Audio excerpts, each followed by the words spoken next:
Last but certainly not least, give it up for Sir Cedric. Have a seat. Have a seat. Cedric. No, you have a seat. No, join me. Hey, look, I'm going to wrap this up. I know all of y'all ready to go. Everybody hungry.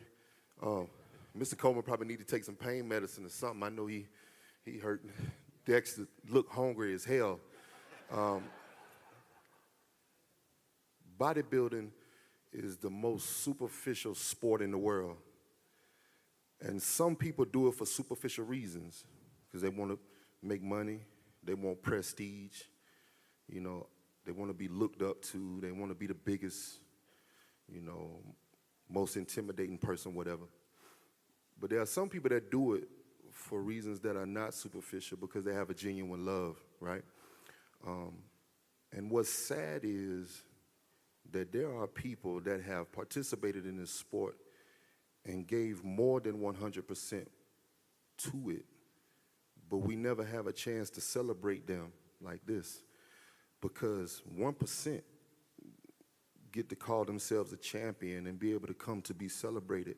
But those lives and those careers of those people that gave everything are just as valuable as that 1% that actually have a chance to be celebrated.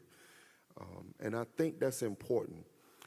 Now, we can talk about who's Mr. Olympia, or who's the Arnold Classic winner and stuff like that. But when I look out, you know, some of y'all already left, so you're going to listen to this later. But I see people that have to damn go to work in the morning. I see people that got off work, you know, took days off to be able to come here. And you trying to figure out how you can manage your money in order to pay your bills, do what you do in the gym, and get your food and supplements, trying to manage family and all your other responsibilities, and then go to the gym. That effort is just as valuable as the effort that we put into what we do. But nobody gets a chance to celebrate that.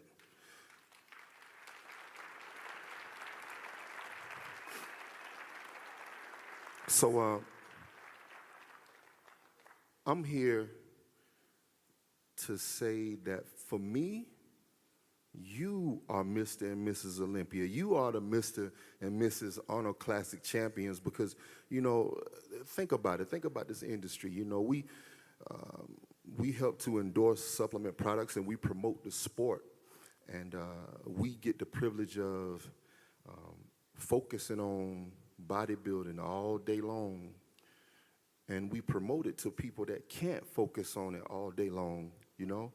And there's some understanding that needs to be put in place for that. And I want to tell you, as a soldier working 12, 14, sometimes 20 hours a day, but wanting to be a bodybuilder, that I understand you.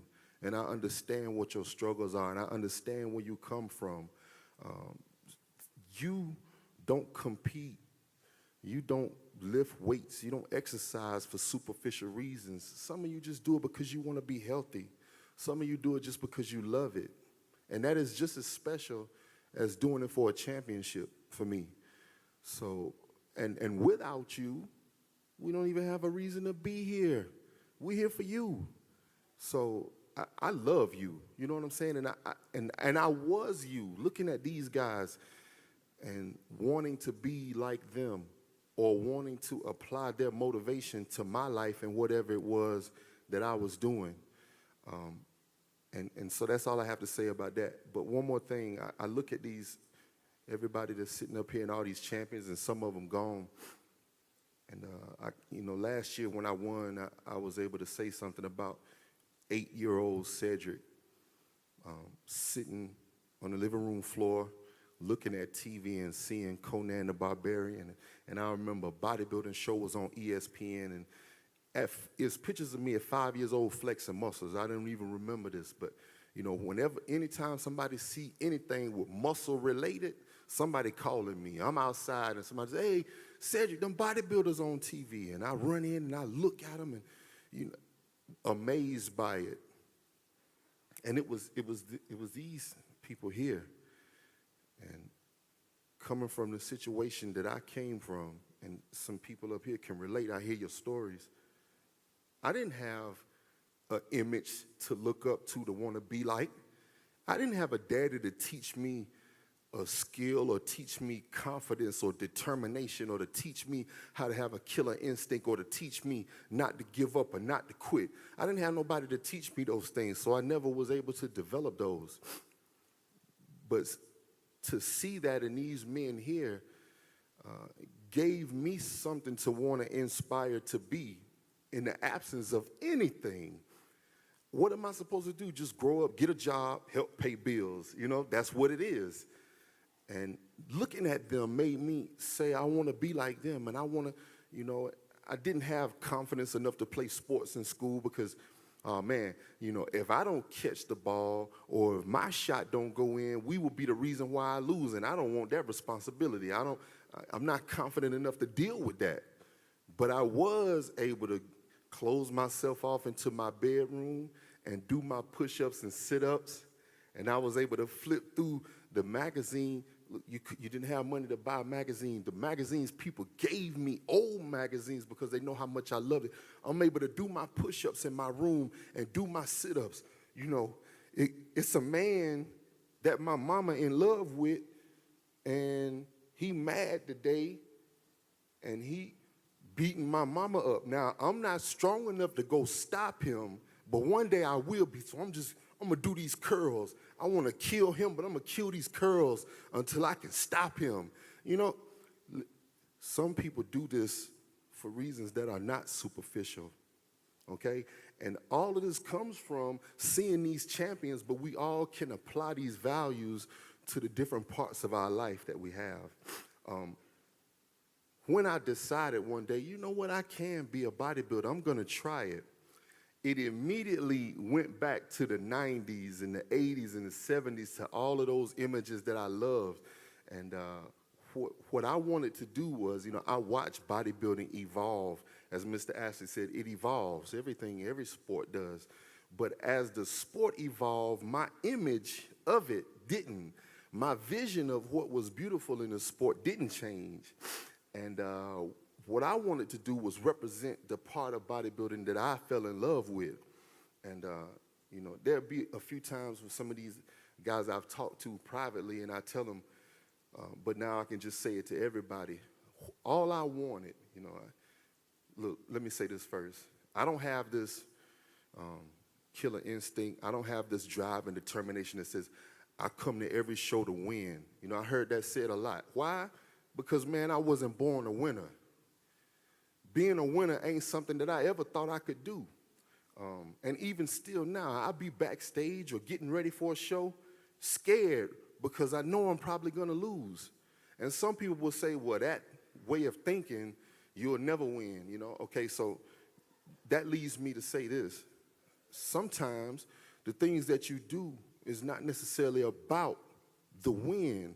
It's about the process that you go through to get to the point where you can win or lose. And for me, that's what it's about. Not a superficial reason like winning, but an unsuperficial reason like trying. And some people say try is not a word. Yes, it is. And I love the try, right? Look, if you dream it, you can achieve it. You heard people say that? I can dream to have a bigger penis all day. It ain't gonna grow, bruh. It ain't gonna grow. It ain't gonna grow. However, working towards it could make me a better person. It might give me a little something just by trying, you know what I'm saying? Maybe I can improve my technique or something, you know? So I like to try because trying is what makes you a better person. Trying is what life is about, you know? Trying to achieve something. And let me say this. You ain't got to be Mr. Olympia to be a good bodybuilder, man. And whenever I typed in, I'm telling you right now, it was 2001, I'm typing in old school bodybuilding, classic bodybuilding. And I seen people, and I'm like, okay, he was Mr. Olympian. No, he wasn't. He was Mr. Olympian. No, he wasn't. And I'm saying, man, why all these beautiful bodies ain't never had a chance to be that? You know, and it's just because that's just how life is sometimes, 1%, you know? But it still don't mean that their accomplishments are any less than that 1%. So anyway, getting back to my story, what I wanted to be able to do was, for these guys that have been champions and that have paved the way for us, not even trying to pave the way, they just doing their thing. They trying to win shows. Mr. Ashley, what do you say, tenacious? You know, I'm trying to win. He ain't thinking about no nigga from the hood living in the projects. He ain't thinking about me. He trying to do his thing. But I'm looking at him while he doing it, you know, and I'm creating this image for myself that I could possibly be that, you know. So he influenced me indirectly, you know. So what I wanted was, when I do my thing, I'm doing it for them, and I'm doing it as a recognition and an appreciation for them giving me something to want to be in life. And I just hope that they can look at me, you know, and look, man, I got my ass beat all up and down the stage, you know, whatever place you want to name, I got it, right? You know, I lose more than I win. But I hope that they can look at me and say, you know what, man, back when we was doing our thing, he looked like how we used to look. And he kind of, you know, doing it the way we used to do it. He posed the way we used to do it, so that I can give my appreciation back to them by what I'm trying to do and what I'm trying to represent. And so that's what I'm thankful for. And one last thing that I want to say is, don't let nobody define to you what is winning and what is losing. Don't let the social media shit mess you up. You know, we look and we see people and what they do, and we see comments, and sometimes that drives our behavior. But what you got to do, man, is be true to yourself and let, you know, when all this is finished, and, you know, when we hang our posing trunks up, or when we put our workout gloves in the closet forever, let, you know, what you have done along the way be something that you can be proud of, and be true to that. Not let me do what's popular so I can get this W, you know. This is what the judges is looking for, so let me try to be that in order. Nah, you be what you want to be. You know, win or lose, be true to yourself, you know. And if you ain't being true to yourself and you just trying to do whatever is going to get you this superficial win, then are you really genuine, you know? So anyway, that's all I want to say. Bob Chick, you got some long-ass shoes on. Well said. Thank you very much. And